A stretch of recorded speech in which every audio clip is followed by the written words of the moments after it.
Madame, mademoiselle, monsieur, bienvenue à Métro News. Voici les principaux titres qui seront développés aujourd'hui.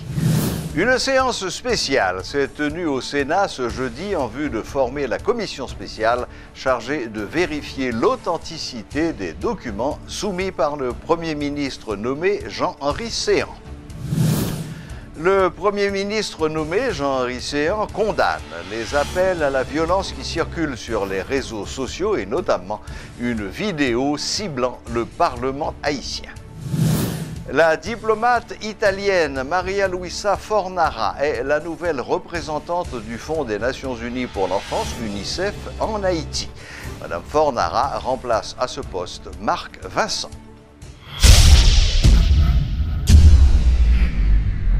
Vivez l'expérience BNC. Bienvenue à la BNC. Votre Banque nationale de crédit met à votre disposition ProCrédit pour améliorer la productivité de votre petite ou moyenne entreprise. Avec notre plat épargne retraite, planifiez votre demain aujourd'hui. ATM BNC, Banque nationale crédit Paola. N'importe côté, n'importe qui l'est. La carte BNC, c'est tous les avantages BNC dans une carte. Kaipam, en fait, c'est Kaipao. Et l'agent cash, c'est la BNC à votre portable. BNC, l'expérience au service de toutes les générations.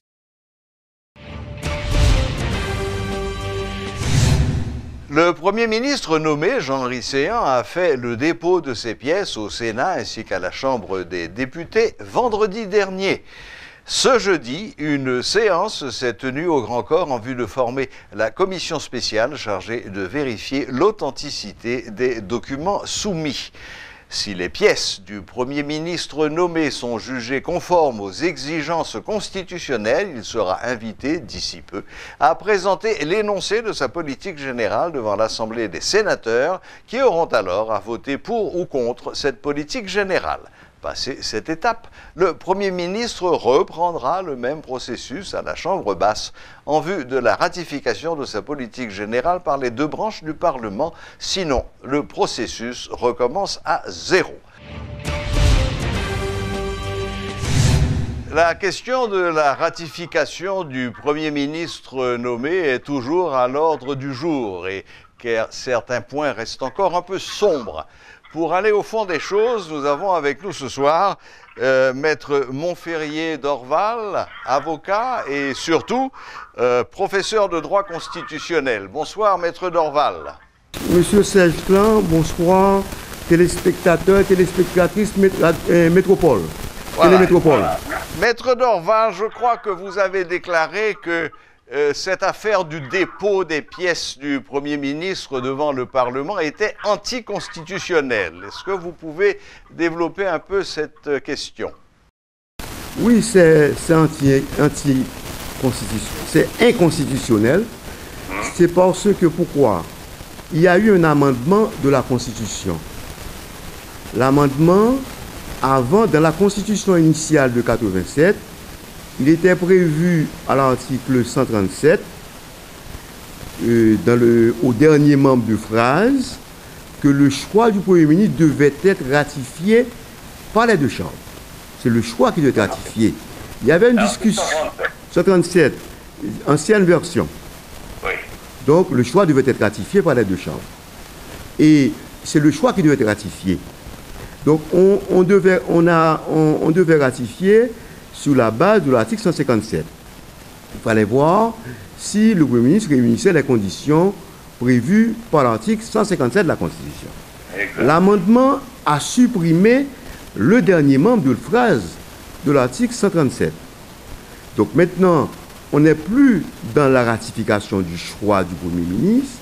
Après la consultation des deux présidents, le président nomme. Il n'y a plus de ratification. Le président nomme. Donc, puisque le président nomme, maintenant, le Premier ministre, doit présenter sa déclaration de politique générale. Normalement, après la nomination, en droit public, le Premier ministre qui est nommé devrait être installé. Parce que le premier acte qu'il va poser, c'est la nomination du gouvernement, c'est-à-dire du cabinet ministériel. c'est la formation du cabinet ministériel en accord avec le président. Et cette formation se fait par arrêté. Il aura signé l'arrêté et à côté, il va y avoir la signature du président de la République. Il y a certains présidents qui approuvent, comme le président Aristide. Il y a le président Préval qui apporte, qui met son nom à côté, qui ne dit rien. Mais dans les deux cas, il doit avoir quand même une attestation prouvant que le choix a été fait par les deux.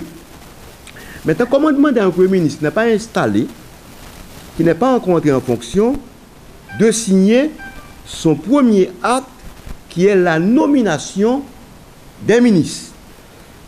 Normalement, on ne l'a jamais fait, on a toujours hésité, mais ma thèse à moi, en tant que professeur de droit, en tant que doctrinaire, j'ai dit maintenant le Premier ministre devrait être installé. Maintenant, on dit maintenant qu'il va quand même falloir qu'il présente sa déclaration de politique générale. C'est sa déclaration générale qui doit être approuvée. Les députés, tout comme les sénateurs, n'ont pas à analyser les pièces, puisque cette étape a été supprimée par l'amendement constitutionnel. Mais attendez, maître Dorval, là, j'ai un petit peu de mal à vous suivre. J'ai l'impression qu'il y a quand même deux choses distinctes qui sont d'un côté les qualités requises pour qu'un individu puisse être nommé Premier ministre, et c'est ses pièces, ses déclarations, sa nationalité, etc., etc. Et ce n'est qu'une fois que cette vérification a été faite qu'à ce moment-là, on peut aller à la phase suivante, qui est celle de la déclaration de politique générale. Qui est-ce qui s'occupe aujourd'hui de vérifier que M. Séan, puisque c'est de lui qu'il s'agit aujourd'hui, a les qualités pour être nommé Premier ministre? M. Séan est nommé. Avant sa nomination, on devrait s'assurer si M. Séan est haïtien. Ça, il incombe maintenant au président de la République, à la limite aux deux présidents des deux chambres. Maintenant, je dois vous dire que cette étape, c'est l'étape de la ratification qui se faisait sous la base de l'examen des pièces fournies par le candidat. Donc maintenant, cette étape a été abrogée, cette étape a été supprimée par l'amendement constitutionnel. Maintenant, après la consultation, avant, on soumettait le choix à la ratification des deux chambres. Maintenant, cette étape a été supprimée. On est après la consultation, on s'entend sur le choix d'une personne. Il appartient maintenant, le président nomme.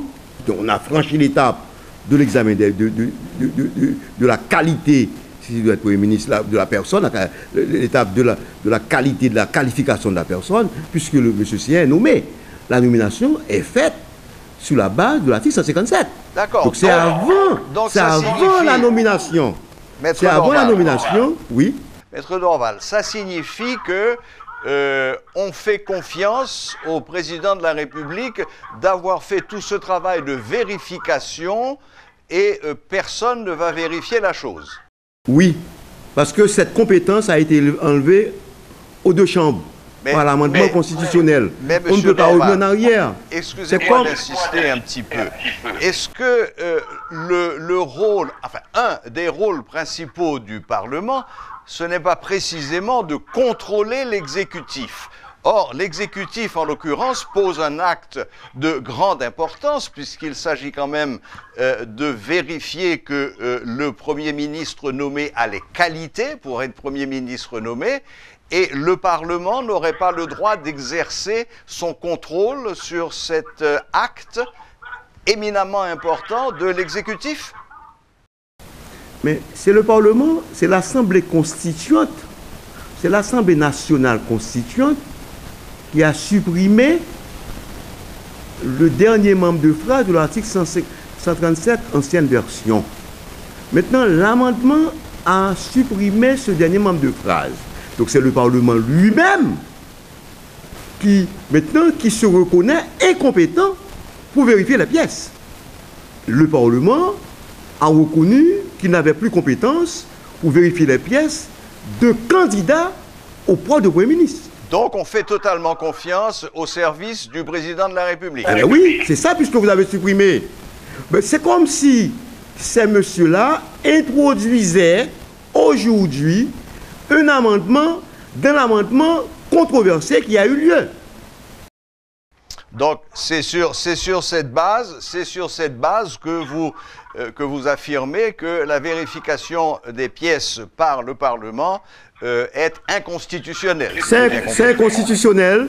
Et nulle part dans la Constitution, il est prévu la ratification, l'examen des pièces par le Parlement, puisque le dernier membre de phrase de l'article 137 a été supprimé par l'Assemblée nationale constituante. C'est eux-mêmes qui ont supprimé, étant donné que ça donnait beaucoup plus de difficultés. Maintenant, on est passé à l'étape de la nomination. On ne peut plus revenir en arrière. Si on en norme, c'est sur la base de l'article 157 de la Constitution. Maintenant, l'étape qui reste à faire, c'est l'étape de la déclaration de politique générale.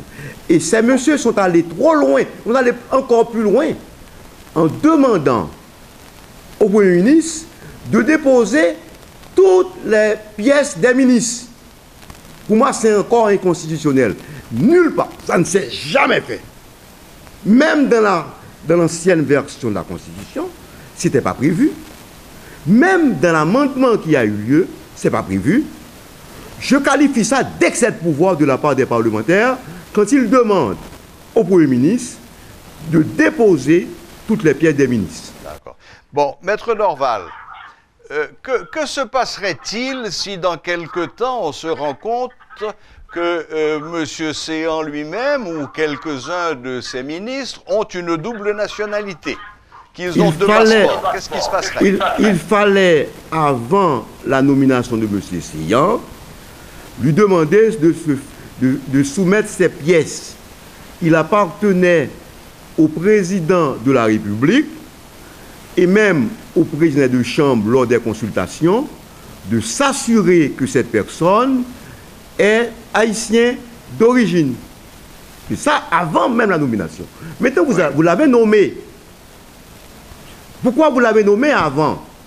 Le président de la République avait pour responsabilité de s'assurer que les pièces de M. Séan sont correctes, sont conformes à l'article 157. On a bien compris cet aspect des choses. Il ne fallait pas nommer. Imaginons que l'un des ministres ou le Premier ministre lui-même ne soit pas né haïtien. Qui emporterait la faute et quelle serait la sanction? Si maintenant on découvre que M. Séan n'est pas haïtien, sa déclaration politique ne sera pas acceptée, il faut la preuve. Non, mais imaginons que ça se passe dans 6 mois. Après 6 mois, oui. Si on découvre, eh bien, il sera destitué. Ok, mais est-ce qu'il y aura des sanctions et si oui, contre qui? Donc, il y a 2 sanctions. La sanction politique, le Parlement peut lui tirer la confiance. La sanction administrative, il sera démis de ses fonctions. Ensuite, la sanction pénale. Il y a la sanction pénale. La sanction pénale contre qui? Est-ce que le président de la République sera tenu de n'avoir pas fait les vérifications la sanction pénale contre M. Séan qui aura trompé et le président de la République et le Parlement haïtien et le président des 2 chambres. Très bien. Mais dans l'État, c'est pourquoi avant, parce que le problème c'est que on a supprimé l'étape de la ratification, le Parlement ne peut pas invoquer l'étape de la ratification, cette étape a été supprimée. Maintenant, il appartient au président, avant toute nomination, de demander aux candidats intéressés, de soumettre toutes ces pièces. Toutes ces pièces sur la base de l'article 157 de la Constitution. Mais nulle part dans la Constitution, il est prévu de compétence au Parlement de vérifier les pièces. D'accord. Parce que cette procédure a été supprimée par l'Assemblée nationale constituante. Exact, oui, on l'a déjà dit. Maintenant, Maître Dorval, je voudrais aller un petit peu plus loin parce que malheureusement le temps passe et le temps passe très vite. Deux questions rapides. quel est le statut juridique actuel du Premier ministre nommé et du Premier ministre démissionnaire? Bon. Moi-même, ma position qui est constante, ce n'est pas aujourd'hui. Il n'existe que deux premiers ministres installés. Pour moi, le Premier ministre nommé doit être installé. Et ce n'est pas le cas. Ce n'est pas le cas. Il doit être installé. On a fait une sorte de présentation au public. Il devrait être installé à la primature. On devrait organiser une cérémonie d'installation à la primature. Pourquoi il doit être installé? Parce que le Premier ministre va poser comme premier acte, c'est la nomination par arrêté du gouvernement. De son cabinet, oui. De son cabinet. Mais comment demander à quelqu'un qui était à l'extérieur de la primature de nommer les ministres qui vont former le cabinet ministériel? Mais est-ce que le Premier ministre démissionnaire est encore à la primature et est-ce que c'est lui qui expédie les affaires courantes, comme on dit? Il ne devrait pas être à la primature. Il ne devrait pas. Il ne veut pas. Parce que le Premier ministre, une fois nommé, devrait être installé et remplacer le Premier ministre démissionnaire. C'est ça le problème qui est posé. Maintenant, si le Premier ministre séant vient à nommer par arrêté le membre de son cabinet, il serait considéré comme un usurpateur de fonction, puisqu'il n'est pas encore installé. L'installation, c'est l'acte matériel de la nomination en droit public. Très bien. Un ministre qui n'est pas installé, il n'est pas encore ministre. Un directeur général qui n'est pas installé n'est pas ministre. Même un fonctionnaire. Donc pour l'instant, il n'y a aucun Premier ministre en exercice aujourd'hui en Haïti. Il n'y est pas encore parce qu'il n'est pas encore installé. Et l'ancien, le démissionnaire? Le démissionnaire devrait être remplacé par le monsieur séant tout de suite. Oui, mais ce n'est pas le cas. Installé. Donc il est encore démissionnaire. L'ancien, le ministre démissionnaire est encore démissionnaire puisqu'il est encore en fonction. Oui. Il gère les affaires courantes. Pour moi, c'est une anomalie. Le nouveau, celui qui est nommé, doit être installé pour qu'il puisse poser le premier acte qui est la nomination, qui est la formation du gouvernement et la nomination des ministres. D'accord. Il n'existe que deux premiers ministres qu'installés. Oui, mais bon, tout ça représente un imbroglio parce que là, on a parlé exclusivement au conditionnel, voilà ce qui devrait être fait, voilà ce qui aurait dû être fait, et pour l'instant, on constate que rien de ce que vous venez de décrire et qui est parfaitement constitutionnel, en fait, n'est appliqué. Oui, parce que tout ce qui se fait, tout ce qui s'est fait est en dehors de la Constitution. Les consultations qu'on a menées, c'est avec les parlementaires. Normalement, dans un pays organisé, où il y a des partis organisés, c'est avec les partis, oui. Le président rencontre les partis, les chefs de parti. Et de cela, on dégage une majorité. Ouais, avec les chefs de parti.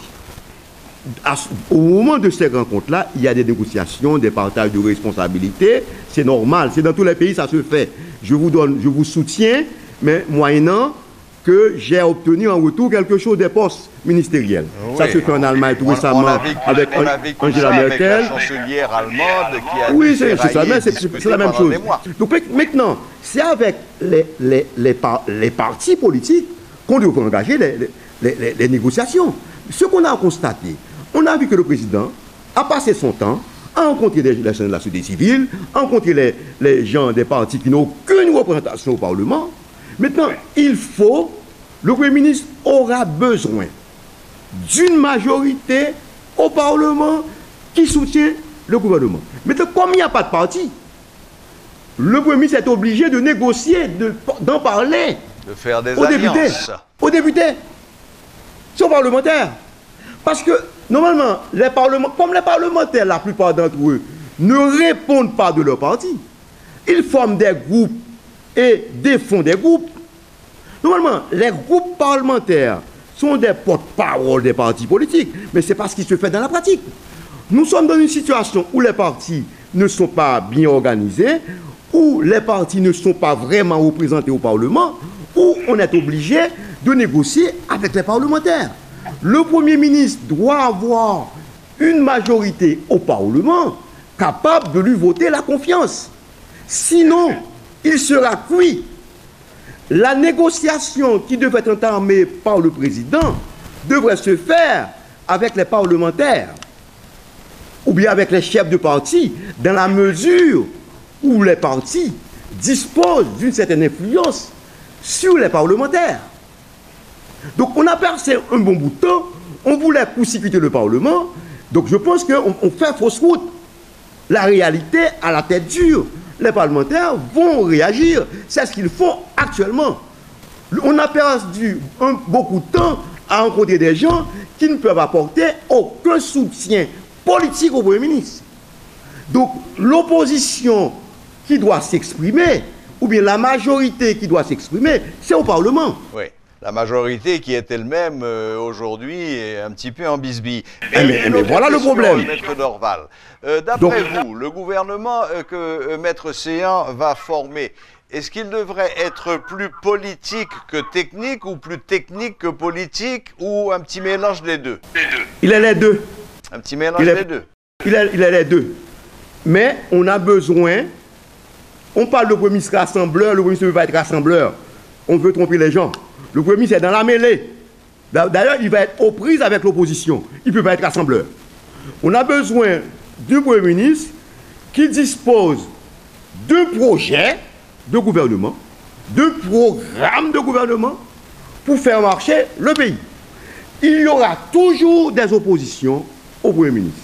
Ce qu'il faut faire, c'est de dégager une majorité et de souder cette majorité autour d'un projet. Oui. Mais on ne voit pas ce programme. Bon. Jusqu'à présent. Ce programme, je crois que la Constitution est relativement claire aujourd'hui. La déclaration de politique générale ne peut être autre chose que la mise en action dans les faits du programme du président de la République. C'est d'ailleurs la fonction même du Premier ministre que d'appliquer la vision du président de la République. Mais on ne va pas rentrer dans ce détail. Une toute dernière question, très rapide, de Maître Dorval.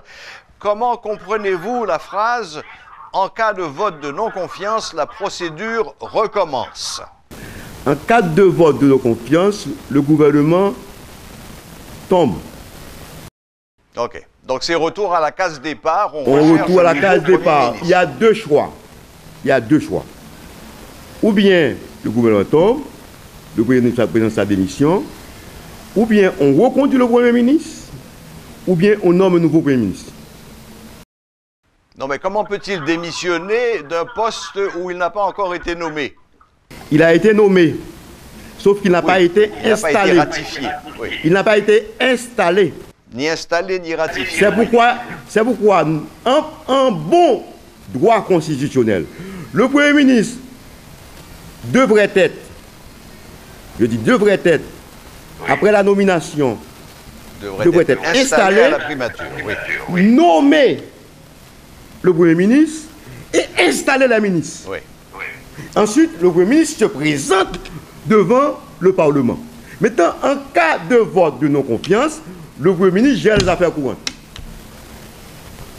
Vous allez vous retrouver maintenant avec deux Premiers ministres, deux gouvernements démissionnaires. C'est pourquoi on devrait installer le Premier ministre et le remplacer le Premier ministre démissionnaire Jacques Lafontaine par M. Séan, qui installerait son gouvernement, présenterait par devant le Parlement pour faire sa déclaration générale. En cas de rejet, en cas de vote de non-confiance, à ce moment-là, il y a un gouvernement qui est en place et puis le gouvernement est déjà parti. Il est Premier ministre. Contrairement à ce qui se dit, ce n'est pas le Parlement qui le fait. Il est dès lors qu'il est nommé, il est Premier ministre. Mais il doit être installé, il doit présenter sa déclaration générale, il n'a pas les moyens pour pouvoir mener et pour pouvoir conduire l'action du gouvernement, puisque si sa déclaration politique est rejetée. Il est Premier ministre. Eh bien, Maître Dorval, merci infiniment de ces éclaircissements qui, malheureusement, n'ont pas éclairé beaucoup de choses. Il y a encore... Je dois dire quelque chose. Je dois dire quelque chose à la fin. Oui, je vous écoute. Le combat que je mène, et c'est dans l'intérêt du pays. Moi, je n'ai pas d'intérêt personnel. Je n'ai que d'intérêt du pays. Il nous faut changer de régime politique. Vous voulez dire de constitution? Il faut changer de régime politique, il faut changer de constitution, il faut changer de régime politique, il faut supprimer le poste de Premier ministre, il faut avoir un régime présidentialiste encadré avec un vice-président. Oui, nous devons sortir. Il y a beaucoup de gens qui vont dans ce sens. Il faut. Le problème n'est pas seulement politique, il est aussi constitutionnel. Aujourd'hui, travaillent à cette nouvelle constitution. Mais vous pensez que les parlementaires seraient prêts à faire la réforme qu'il faut pour le pays? D'accord. Nous devons changer de régime politique. Il faut sortir de l'exécutif bicéphale. Oui.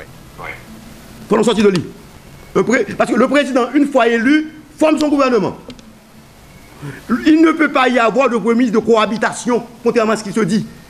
Le premier ministre doit être un exécutant de la politique du président, de la vision du président. Sinon, vous créez une crise au sein de l'État, au sommet de l'État.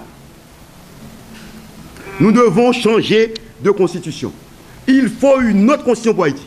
Il faut un autre régime politique pour Haïti. Eh bien, Maître Dorval, j'espère que vous apporterez vos lumières aux différentes commissions qui travaillent aujourd'hui. C'est ce que je fais maintenant, j'éclaire le pays. Nouvelle constitution.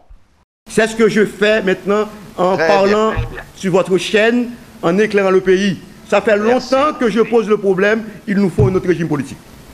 Parfait.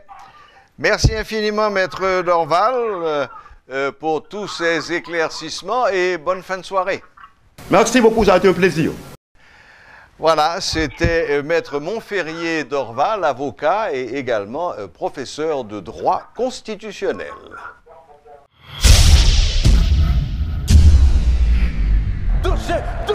Attention, la boule.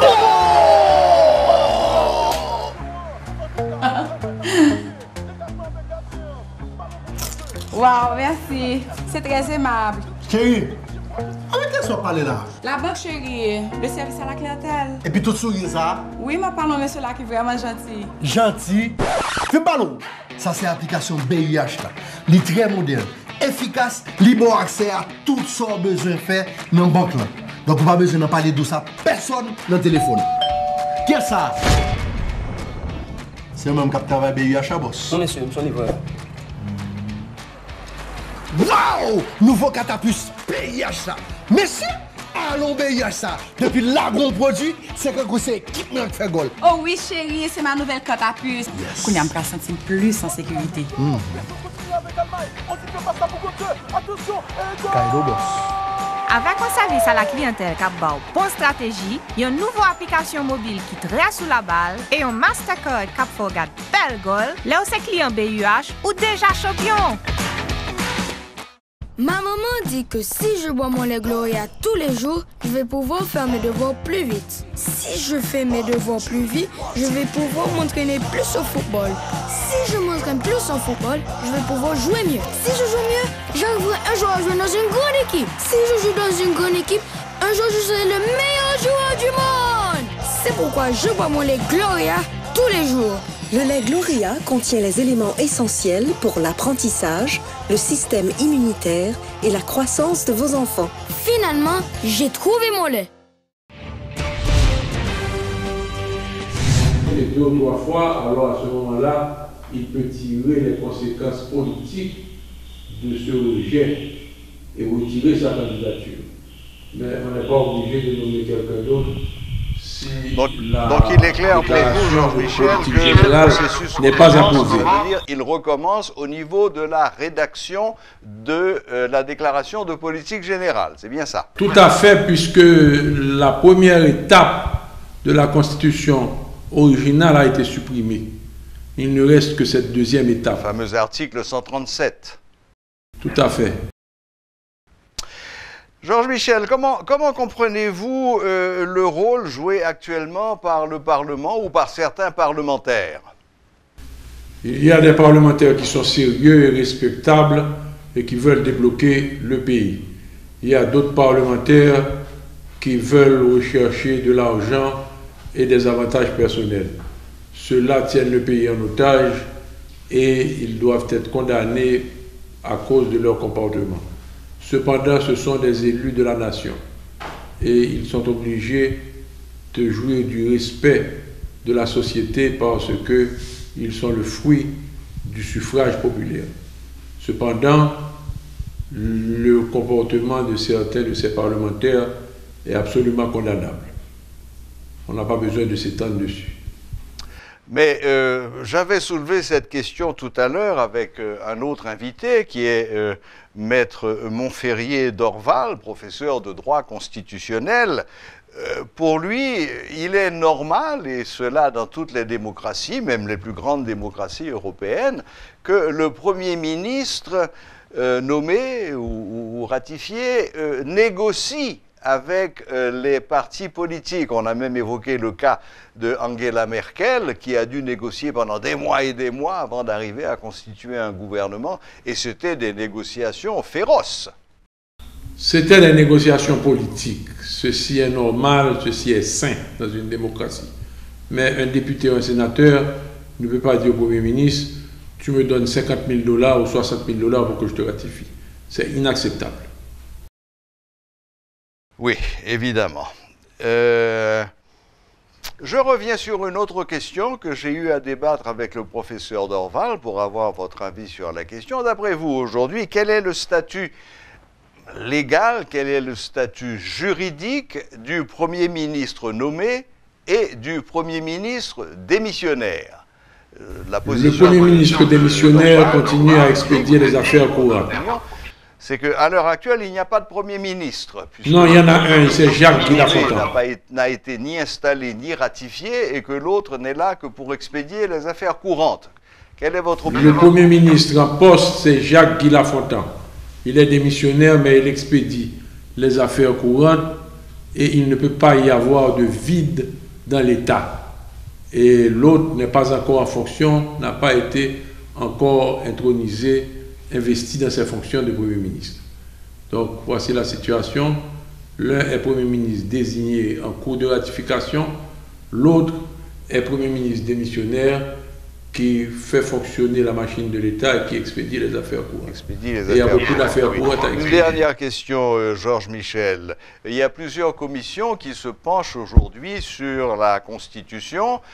Certains parlent de réforme constitutionnelle, d'autres penchent plutôt pour l'écriture d'une nouvelle Constitution avec des changements fondamentaux.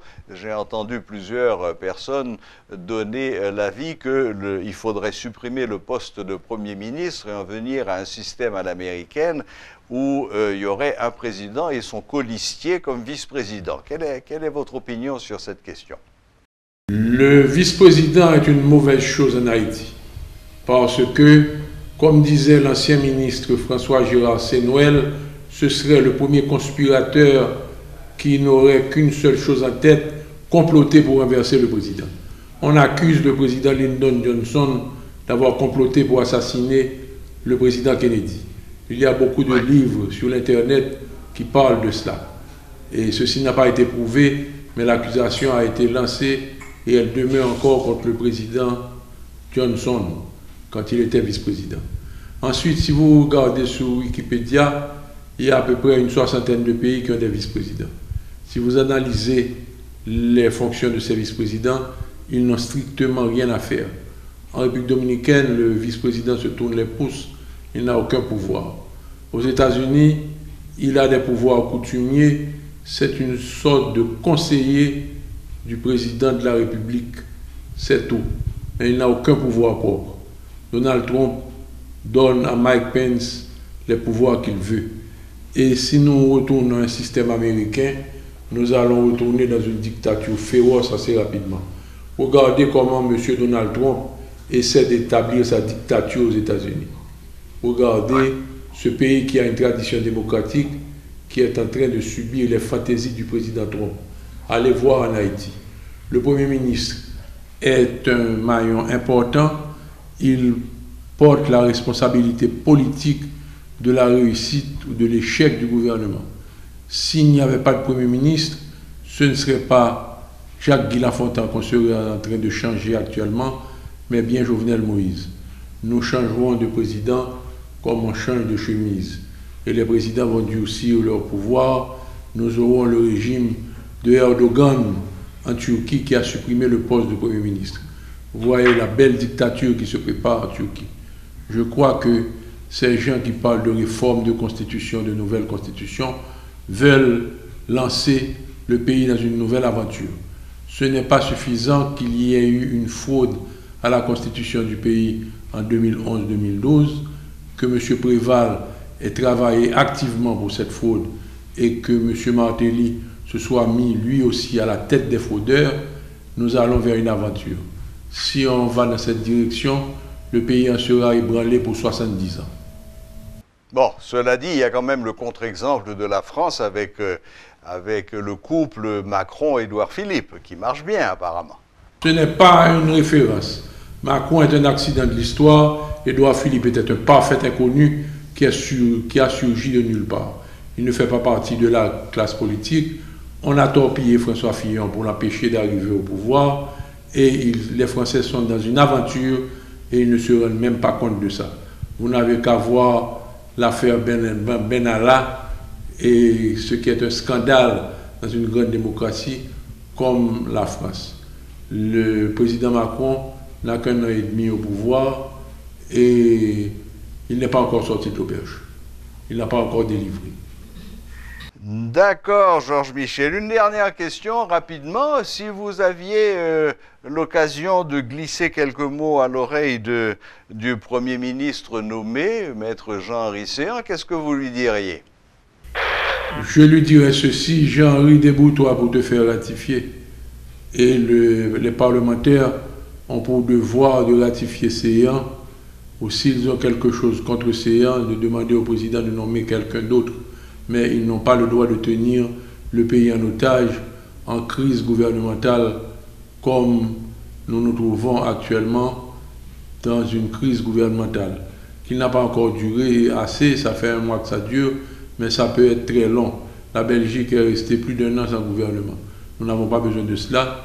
Les parlementaires doivent se dépasser, se sacrifier pour donner un Premier ministre au pays, quel qu'il soit. Merci infiniment, Georges Michel. Merci de cet éclairage. Merci de nous avoir dit, comme d'habitude sans embâche, le fond de votre pensée. Bonne fin de soirée. Bonne fin de soirée, Serge, et à bientôt. À très bientôt. Voilà, c'était le docteur Georges Michel, historien et, comme je le disais, fin observateur de la réalité politique haïtienne.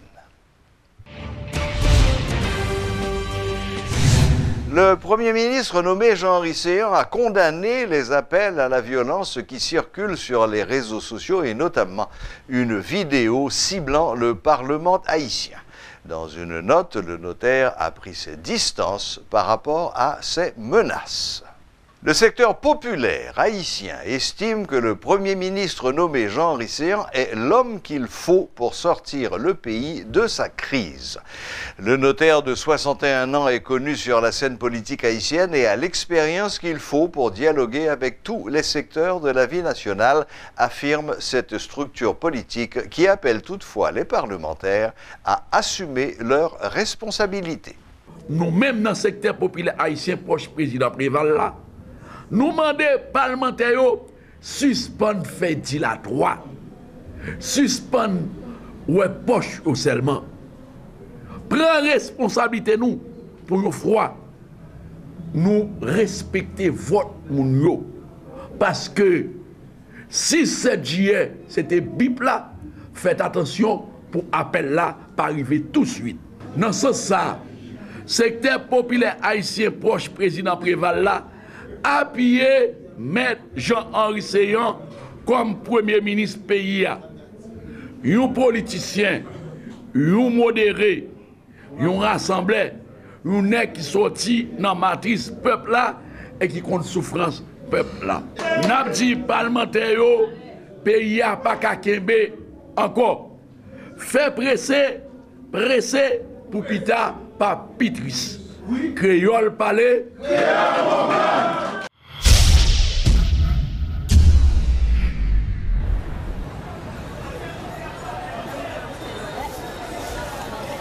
Merci belle petite maman chérie.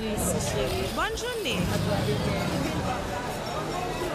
Osman chérie, qui côté où c'est kobo avec il? Moi-même, ma commère, pas qu'un pile cash sous moi encore. Moi, mettez tout comme moi sous T4 Unibank tout côté ça. Et puis c'est avec me régler tout à fait.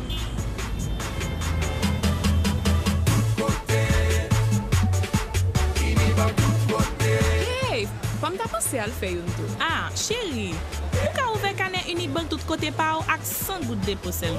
Mes amis, moi pense que ça fait des pile. Ma commère, pas petit temps. Parce que ouais, moi même journée jodi a, moi gagne 4000 gens avec n'importe l'autre client Unibank.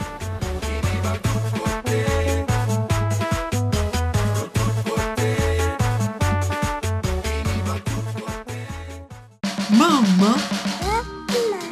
Elle dit maman? Regardez-lui, la marché. Petit bébé là, bien éveillé, faut qu'il ait en bonne santé. À part comment j'ai pour coton. Blédina fait céréales Blédine avec l'aide Blédine croissance pour petit tout bien vivre chaque étape développement colis avec l'esprit. À part conditionné, bravo! Blédine céréales avec Blédine croissance, c'est partenaire tout premier progrès petit bébé là. Plusieurs organisations travaillant avec les personnes handicapées ont organisé un sit-in ce jeudi devant les locaux du bureau du secrétaire d'État à l'intégration des personnes handicapées. L'objectif de ce mouvement était non seulement de dénoncer les violations des droits de cette catégorie, mais aussi d'exiger de meilleurs résultats de la part du secrétaire d'État Gérald Auriol Junior. Suivez ce reportage de Sheila Louis-Joseph et d'Elsie Dieulassin. Des personnes handicapées sortent de leur silence. Au rythme du tambour et de vaccines, des hommes et femmes à mobilité réduite font entendre leur voix. Pancarte en main, ils dénoncent l'inefficacité du bureau du secrétaire d'État à l'intégration des personnes handicapées et réclament des résultats. Résultat, vous dire pour nous, il faut qu'il y ait plus de handicapés qui à l'école, pour les handicapés à travail, pour les handicapés qui ont accès à la justice. Nous demandons tout pour les handicapés qui ont accès pour le travail. Question de 2%, nous pas dans BSF, allez voir pour nous dans notre institution. Mécontents, frustrés et révoltés, les protestataires exigent que l'État assume ses responsabilités envers eux. Depuis quelques années, les personnes handicapées font face à des discriminations de toutes sortes. Pour couronner le tout, leurs droits ne sont pas respectés, déplorent ces hommes et femmes. Que nous sommes handicapés innés, que nous sommes handicapés accidentés ou bien ou pas, nous pas choisi pour nous handicaper. Donc si nous voulons handicaper, une instance qui concerne, qui est là pour tant de doléances, nous qui est là pour l'encadrer nous, pour qui ça que au lieu que l'encadrer nous, il a parlé de inclusion. Or, en dans bureau qui t'a supposé faire inclusion, c'est exclusion toujours à faire sur nous. Nous fatiguons le système Auriol. Si le système n'a pas changé là sur Auriol, que Auriol a le fait outil. Le passé bon market, le passé bon pomme gasoline, ou jouer un handicapé, c'est demandé à demander. Comment tu as compris dans l'autre pays, un handicapé ou pas l'autre bagaille fait, c'est demandé obligé à demander. Nous disons non, il n'y a pas qu'à faire comme ça. Non à l'exclusion. Non à la discrimination, les personnes à déficience ont tenu à envoyer un signal clair à travers ce sitting organisé ce jeudi devant les locaux du bureau du secrétaire d'État à l'intégration des personnes handicapées. Pas question d'abandonner leur mouvement jusqu'à ce que leurs revendications soient satisfaites, ont-elles fait savoir. Contacté à son bureau pour une réaction, le secrétaire d'État Gérald Auriol Junior n'a pas souhaité faire de commentaires à ce sujet.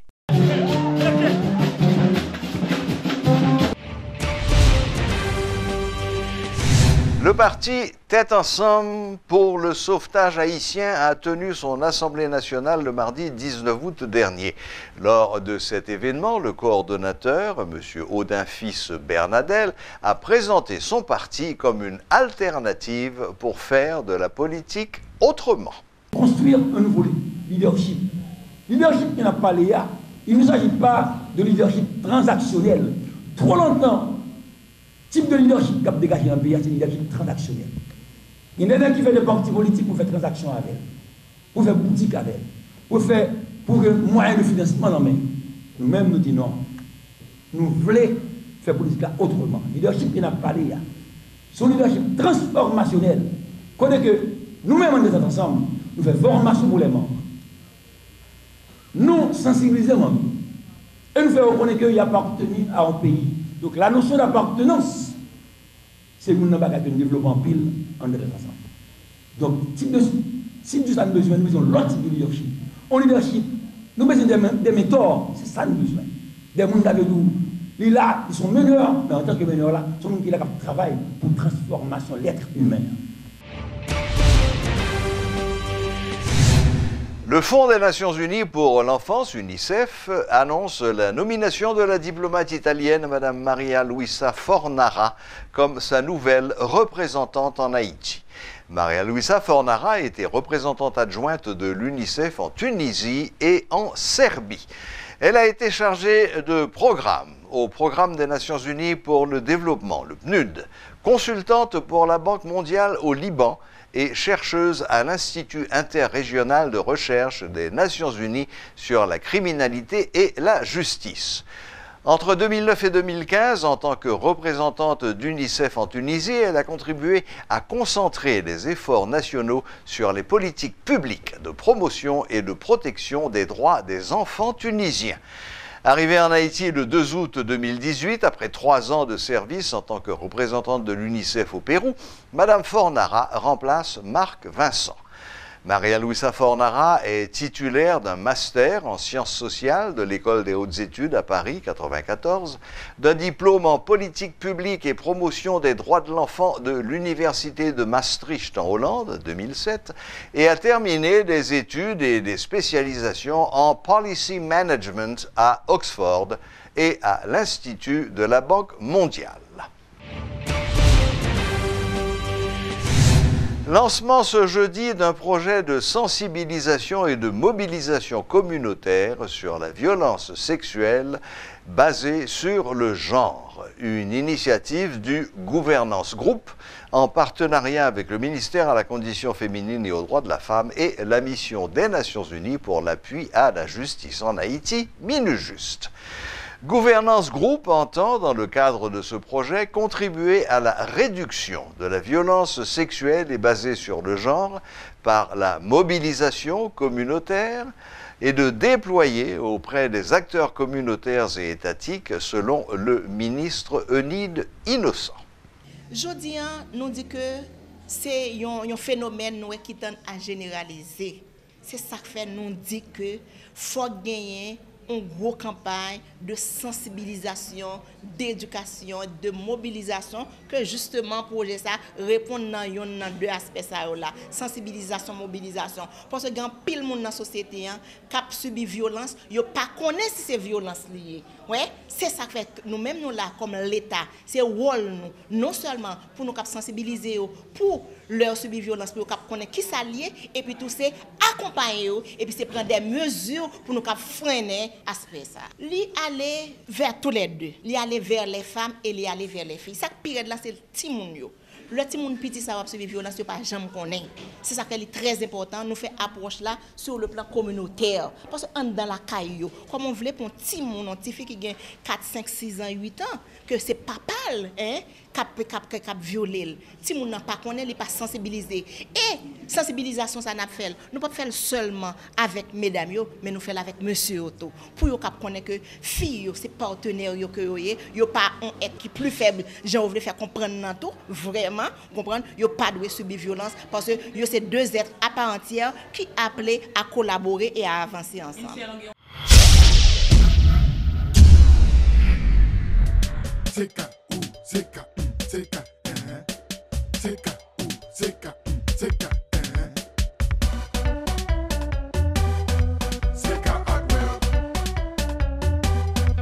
Ingénieur, ouvrier, contremaître, si vous cherchez pi belle et pi beau qui gagne dans le pays, venez visiter nous dans CK Hardware, dans 42 boulevard Toussaint Louverture, dans Airport Industrial Park, bon ka foufle ou yo. Vite pas toute sécurité pour ka choisi parmi plus que 15 000 articles nous gen pour offrir ou ap joindre depuis ces matériels pour quincaillerie, plomberie, électrique, sanitaire, bois. C'est ka représenter un pile gros marque international qui gen dans pays ya. Tant que frigidaire pour électroménager, à trouver une plus gros marque outils qui gen dans le monde. Nan sa fait construction, prix qualité et assortiment, CK Hardware c'est mettre pression. Pour plus d'informations, relez-nous dans 88 33.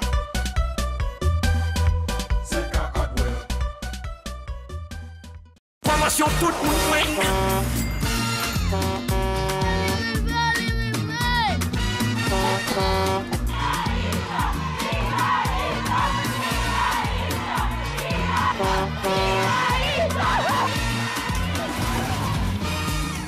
Ça, son moment, nous pouvons vivre. Criolito a fait un cadeau manger pour yon l'année. Attends, pile notre bel cadeau encore. Porter 75 pour tablette Criolito en pays. Gagner plusieurs milliers de primes, même côté.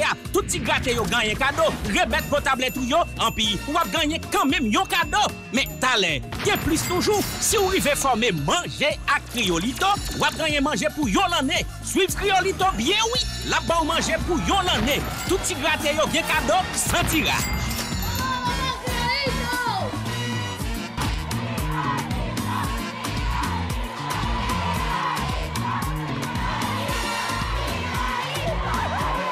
Criolito toujours pas au cadeau, et puis bon yo.